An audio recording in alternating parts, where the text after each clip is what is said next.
Hello student, good morning to all. हम पढ़ रहे हैं principles of inheritance and variations. इस क्रम में आज हम पढ़ेंगे अनुवांशिक विकार क्या होता है, जेनेटिक डिसऑर्डर किसे कहते हैं।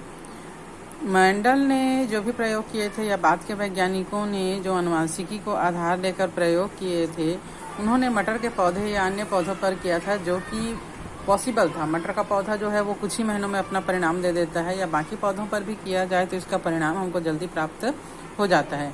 लेकिन अगर हम मनुष्य के मेंडली संकर मतलब मेंडल के अनुसार मनुष्य में संकरण का प्रयास करें या अन्य वैज्ञानिक इसका करें, तो इसका परिणाम हमको पॉसिबल नहीं है, क्योंकि मनुष्य का जो लाइफ स्कैन है, जीवन अवधि है, वो काफ़ी लंबी है और इसमें वांछित परिणाम की कल्पना नहीं की जा सकती। तो इसके लिए क्या किया जाता है, मनुष्य में वंशावली को देखा जाता है। वंशावली किसे कहते हैं?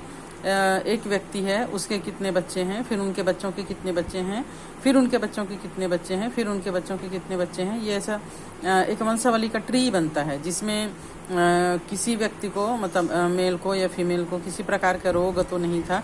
जैसे हम अगर अपना वंशावली ज्ञात करना चाहें तो फॉर एग्जांपल एक राजेश नाम का एक व्यक्ति है जो अपना वंशावली जानना चाहता है, तो उसके पिता कौन थे, उसके पिता के कितने बच्चे थे, और फिर उसके पिता के पिता कौन थे, उनके कितने बच्चे थे, फिर पिता के कितने बच्चे थे, और उनमें वो कितनी बेबी गर्ल्स थी और कितने जो है वो बेबी बॉयज थे, एंड मतलब कितने मेल थे कितने फीमेल थे, और उनमें किसी प्रकार का अनुवांशिक विकार तो नहीं था। जैसे हमारे दादा में या परदादा में कोई अनुवांशिक विकार था जो कई पीढ़ियों तक नहीं दिखा, लेकिन उसके बाद हमारी पीढ़ी में दिख रहा है, या हमारे पिता को था लेकिन हमारे दादा को नहीं था, हमारे परदादा को था, हमको नहीं है। इस टाइप का एक वंशावली का चार्ट तैयार किया जाता है, जिसके थ्रू मनुष्य में अनुवांशिक विकारों के बारे में जाना जाता है। अनुवांशिक विकार उसे कहते हैं जो जीन्स के थ्रू आता है। हमको पता है कि जीन्स जो है वो एक क्रोमोसोम्स में स्थित इकाई है, और ये लक्षणों को एक पीढ़ी से दूसरे पीढ़ी तक पहुंचाने का काम करती है। और इनमें जैसे मनुष्य का जो क्रोमोसोम्स है, हम आगे चल के और पढ़ेंगे इसको डिटेल में, कि मनुष्य का जो क्रोमोसोम्स है उसकी संरचना काफ़ी जटिल है, और उसमें इतने सारे जीन्स हैं, लाखों की संख्या में जीन्स हैं, जिनमें से एक ही समय में सारे जीन्स एक्टिव नहीं होते हैं। कुछ जीन्स हमेशा एक्टिव रहते हैं, कुछ जीन्स समय आने पर एक्टिव होते हैं, कुछ जीन्स सुसुप्ता अवस्था में रहते हैं और केवल कभी कभी ही जीवन में एक्टिव होते हैं। कुछ जीन्स कई पीढ़ियों तक एक्टिव नहीं रहते और कुछ जीन्स कई पीढ़ियों तक कंटिन्यू एक्टिव रहते हैं। तो इस प्रकार अनुवांशिक जो ट्री होता है, जिसको फैमिली ट्री कहा जाता है, वंश वृक्ष कहा जाता है, इसका अनुवांशिक विश्लेषण पीढ़ी दर पीढ़ी किया जा सकता है और रोगों का पता लगाया जा सकता है। मानव अनुवांशिकी में वंशावली एक महत्वपूर्ण उपकरण होता है। जैसे यहाँ पर एक सिंबल के रूप में दिया हुआ है, ये जो है वो मेल का सिंबल है, ये फीमेल का सिंबल है, और इसमें जो है वो मेल है कि फीमेल है नहीं पता चल रहा है।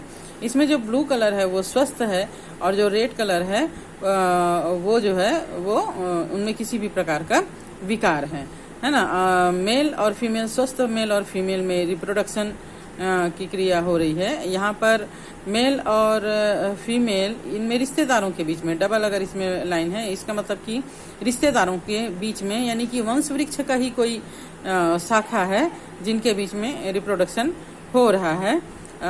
यहाँ पर जनक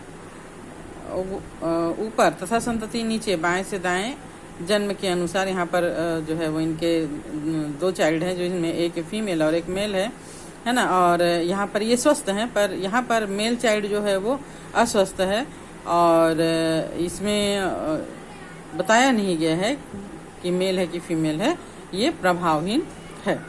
तो इस प्रकार इसको सिंबल के रूप में वंश वृक्ष को दर्शाया जाता है। और इसमें विशेष लक्षण, असामान्यता, रोग का पता लगाने में इसका उपयोग किया जाता है। वंशावली विश्लेषण में प्रयुक्त कुछ महत्वपूर्ण मानव प्रतीक को इसमें दिखाया गया है। जैसे कि आप इस अध्याय में पढ़ चुके हैं कि किसी जीव का प्रत्येक लक्षण क्रोमोसोम्स में यानी विद्यमान डीएनए पर स्थित जीन्स में निहित होता है और डीएनए ही आनुवंशिक सूचना का जनक है और यह बिना किसी परिवर्तन के एक पीढ़ी से दूसरे पीढ़ी में स्थानांतरण होते जाता है।